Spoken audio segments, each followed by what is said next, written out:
Janelle Carter adjusted the straps on her heels as the elevator climbed to the 39th floor of Harris Global Holdings. The gleaming skyscraper pierced the Manhattan sky, its glass windows catching the afternoon sun like a beacon. She still wasn't used to it. The speed, the pressure, the wealth that seemed to float through these halls like a scent. But she had done it. From a cramped one-bedroom in the Bronx to the heart of one of the most powerful corporations in New York City. "Third day," she whispered under her breath, catching her own reflection in the polished steel of the elevator door. "Don't mess this up." The elevator chimed, and the doors slid open to reveal a sprawling, open-concept office space. Sleek black furniture, marble floors, lush greenery twisting up sculptural metal trellises. Malcolm Harris didn't just run his company. He sculpted every inch of it in his image. Efficient, minimalist, dominant. Janelle passed the executive lounge on her way to her desk just outside his office. It was eerily quiet. Most of the staff had already left for the day. A late board meeting had kept Malcolm downtown at the other branch earlier, giving her a rare moment to breathe and tackle the chaotic stack of files the last assistant left behind. But first, she needed to change. Her dress was ruined. Coffee streaked down the front of her deep emerald sheath after a clumsy spill in the break room. Luckily, she kept a backup outfit in her locker, and she remembered spotting a private dressing room behind the executive lounge. It had been used for a corporate photo shoot last week. Surely it would be empty now. Janelle slipped inside and quietly shut the door. The room glowed softly with warm lighting, mirrored panels along one wall, and a plush cream chaise in the corner. A clothing rack still stood where the shoot crew had left it. She peeled off the damp dress and reached for the sleek black wrap dress she'd brought.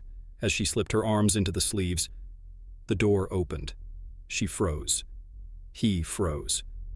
Malcolm Harris stood in the doorway, his sharp black suit jacket still unbuttoned, his expression unreadable as his eyes met hers.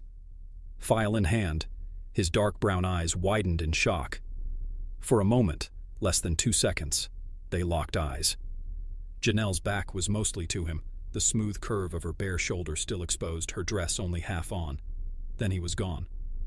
The door clicked shut behind him. Silence. Her heart pounded against her ribs like a drumline. She quickly yanked the wrap dress around her body and secured the tie at her waist, face burning so hot it made her dizzy. How the hell had that just happened? Why hadn't she locked the door? Why hadn't he knocked? When she stepped out minutes later, Malcolm's office door was ajar, warm light spilling into the quiet hallway. She took a deep breath and knocked. "Come in," came the low, composed voice. She entered. Malcolm stood by the window, his tall frame silhouetted against the fading evening glow. His white shirt sleeves were rolled up, vest unbuttoned, the very picture of relaxed corporate dominance. "I'm so sorry about earlier," she said quickly, clutching her clipboard to her chest like a shield.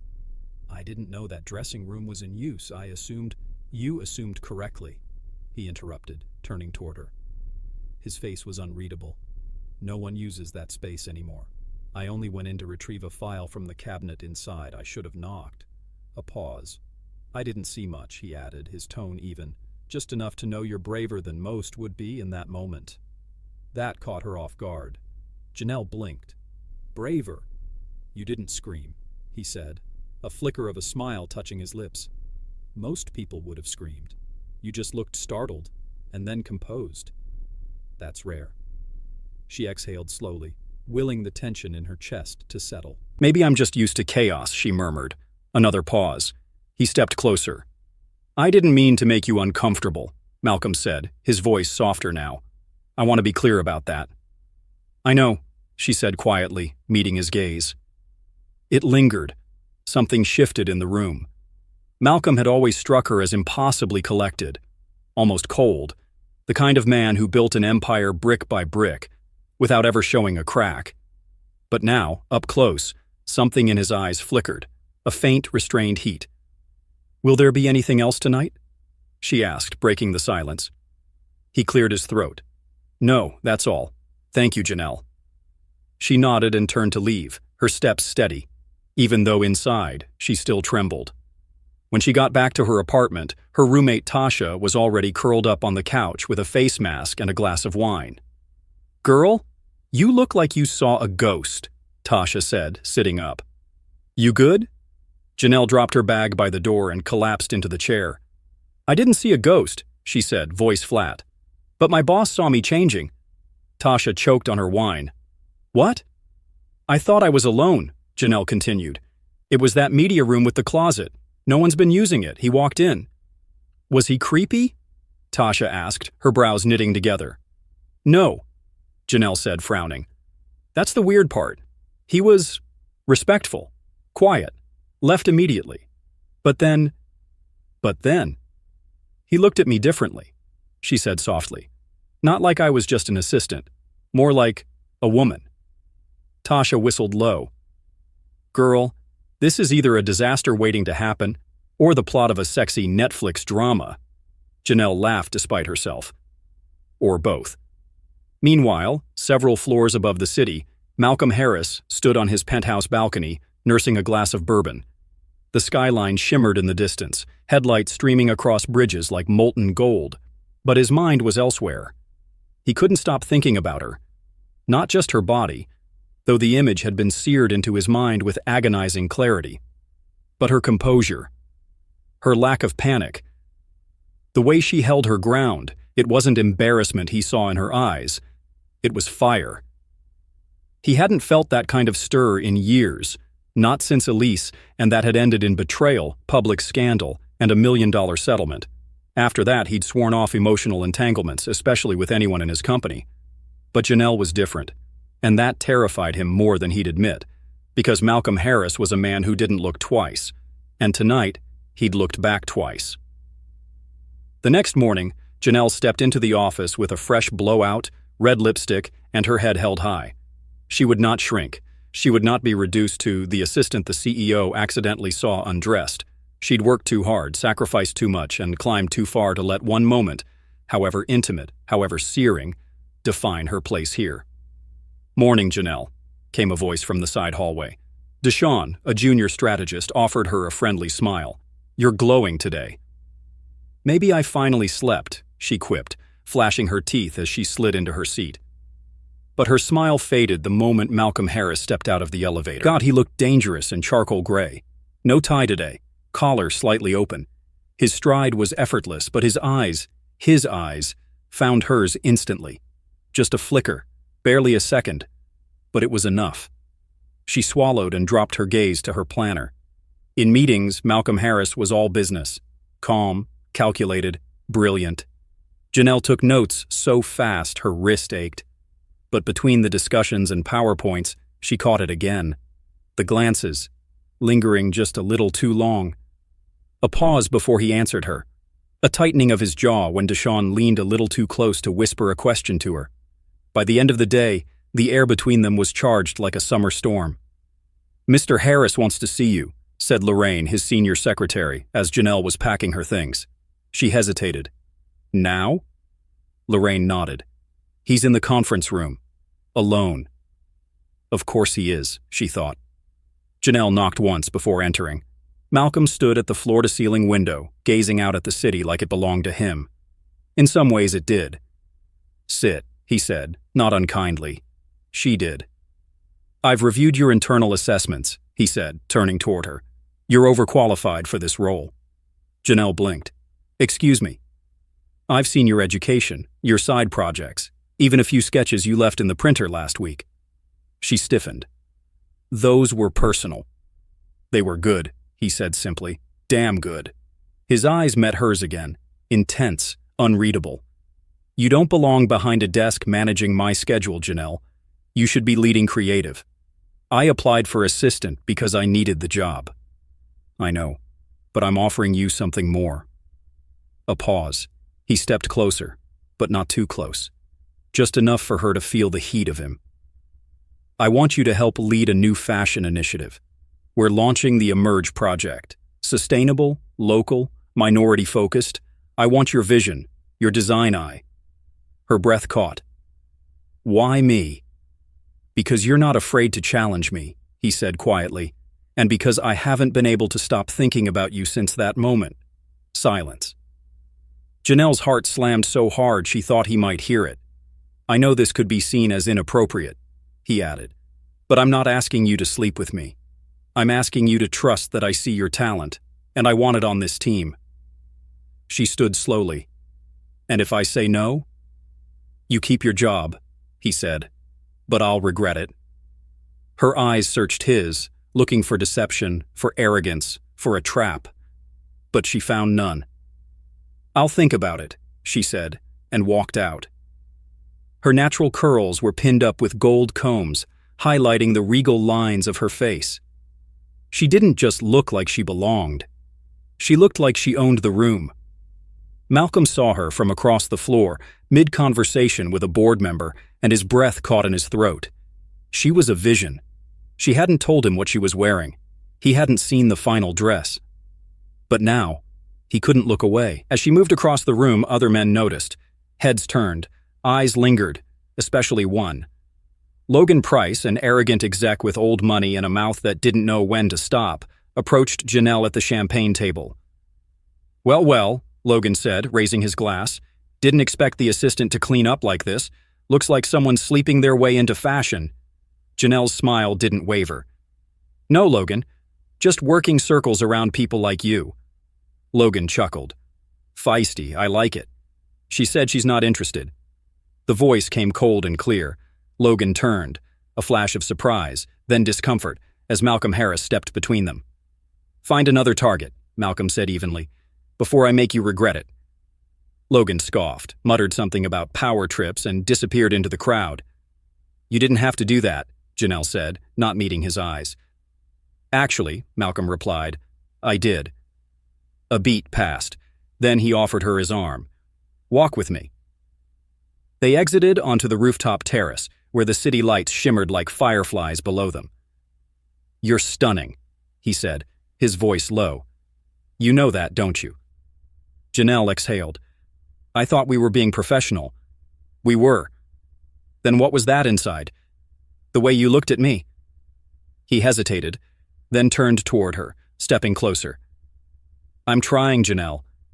I'm trying to be the man who deserves to work beside you," he said quietly, "but I'd be lying if I said I didn't want more." She held his gaze, unwavering. "So what happens now?" Janelle asked, her voice sharp but trembling. "You pull me in, then get bored when it gets complicated? I lose my job, my name?" "No," Malcolm said firmly. "You set the pace. You tell me what's real. If it's nothing, I'll accept that." She studied him, his posture, his breath, the flicker of uncertainty in his eyes, and then she kissed him. It was slow at first, like testing a spark to dry wood, but then it ignited. His hand curled around her waist, pulling her in, while her fingers threaded into his hair. Months of tension unraveled in a single stolen moment beneath the stars. When they broke apart, Janelle stepped back, breathing hard. "I want this," she said, voice trembling. "But I want to be more than a moment for you, Malcolm." He reached out and brushed a curl from her cheek. "You already are." She turned, heart racing, and walked back inside, leaving him breathless. A week later, the rooftop kiss still played on repeat in Janelle's mind. Her body still remembered the press of his hand on her waist, the way his lips trembled for control even as passion took over. But what followed wasn't chaos, it was clarity. Malcolm hadn't tried to rush her. He hadn't cornered her into private dinners or late-night texts. Instead, he showed up every day at the office like nothing had changed, except everything had. And Janelle noticed it. In the way he looked at her during meetings, in how he listened when she spoke. Really listened. In how her designs for the Emerge project were suddenly prioritized, elevated, championed. But she needed more than his attention. She needed his honesty. The Emerge project was officially launching that night with a showcase and benefit auction at a private gallery in Soho. Janelle had worked for weeks, pouring her ideas into each piece, sketching, stitching, fine-tuning fabrics with a local seamstress in Harlem. This wasn't just fashion. It was identity, legacy, healing. She stood backstage wearing a fitted off-shoulder jumpsuit she'd designed herself. Powerful, sleek, unapologetically black. Models buzzed around her, makeup artists fluttered by. But her heart was steady. She wasn't the assistant tonight. She was the creator. "Janelle." She turned. Malcolm stood by the curtain, dressed in a midnight black suit that sharpened his frame under the gallery lights. No tie, just sharp lines and steady, storm-dark eyes. He looked at her like she was the art. "You okay?" he asked. She nodded. "Better than okay. I'm ready." He stepped forward, his voice lower. "I meant what I said that night on the rooftop." "I know," she replied. "But I don't want to be the woman you notice after one unexpected moment." Her gaze held his. "I want to be the woman you choose every day, even when it's inconvenient." Malcolm paused, his expression tightening like someone pulling open an old wound. "My ex-wife used to say I only gave half of myself," he admitted, "that I was too distant, too focused on the company. And she wasn't wrong." "Then why are you here?" Janelle asked softly. "Because when I saw you, yes, in that moment, undressed, I wasn't looking at your body." His voice was steady, deliberate. "I was looking at someone completely unafraid to be seen, someone who didn't flinch, someone real." His eyes held hers. "You terrify me," he whispered. That surprised her. "Why?" "Because I want you. Not for a night. Not for a distraction. I want to wake up next to you and see what you'll say. I want to challenge you and be challenged back. And that means letting go of every wall I've spent years building." She looked at him for a long, still second. Then she smiled. "Good. I don't want a man who needs a pretty face to fill his silence. I want a man who can sit with my storm." Their hands brushed. Not a kiss. Not yet. But a promise. The show began with a burst of rhythmic drums and soft ambient lights. The runway was framed in living greenery, a nod to sustainability and rebirth. Models of all shades and sizes walked the stage in garments that echoed culture and modern edge. Janelle's designs, bold fabrics, gold accents, Afrocentric cuts paired with futuristic lines, brought the crowd to their feet.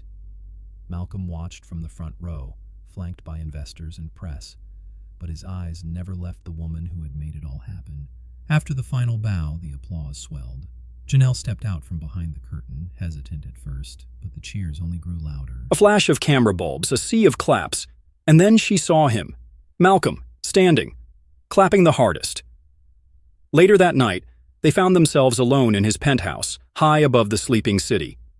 He poured 2 glasses of wine, but Janelle barely touched hers. The tension wasn't nervous, it was magnetic. "I didn't expect to feel this way," Janelle said, stepping closer. "Neither did I." She reached up and brushed her fingers across the collar of his shirt. "You didn't come into my life gently, Malcolm." "I don't do gentle well," he admitted, "but I'll try, for you." He kissed her then. Not like that first rooftop kiss, desperate and questioning, but with conviction. Slow, certain. His lips tasted like truth. Her hands tangled in his shirt as he deepened the kiss. He lifted her effortlessly, carrying her across the room, past the glass windows and glittering city lights, into the warmth of his bedroom. They undressed, not in a frenzy, but with reverence. Every button, every touch, a conversation. His hands trembled when they found her skin, like he couldn't believe she was real. Their bodies moved together like they'd done this for lifetimes. And when they lay wrapped in each other, breathless and bare, Janelle whispered, "I've never felt so seen." Malcolm pressed his lips to her forehead. "That's because I'm finally looking with my whole heart." Weeks passed. The Emerge project exploded in popularity. Fashion blogs raved. Janelle Carter was profiled in an industry magazine, the new voice of power dressing. Her old neighborhood celebrated her. Even her high school art teacher reached out. And at work, the whispers came too. "Isn't that the CEO's assistant? Must be nice having powerful connections."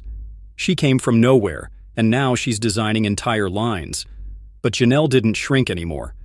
Because she had come from nowhere, and she was good. She'd earned her place. Malcolm stood by her through it all, never possessive, never controlling. Just there, a steady, quiet support. The power couple no one expected, but no one could deny. One afternoon, as she prepared for a community outreach shoot in Harlem, Malcolm walked into her office holding a rolled-up blueprint. "Is this another surprise project?" Janelle teased. "No," he said, eyes shining. "It's a studio. For you.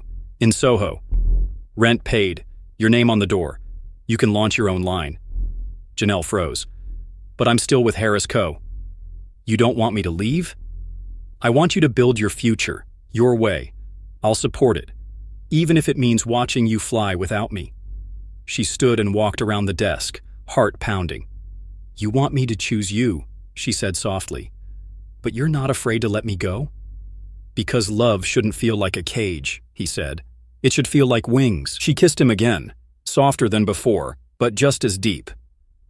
6 months later, Harris Co. partnered with Janelle Carter Studio, her new brand. The Emerge project expanded to Paris. A scholarship was created for young black designers. And the fashion world now knew a new name: Janelle Carter, founder, creator, muse. In an interview, when asked how it all began, she smiled thoughtfully. "It started when I was caught changing," she said, lips curving.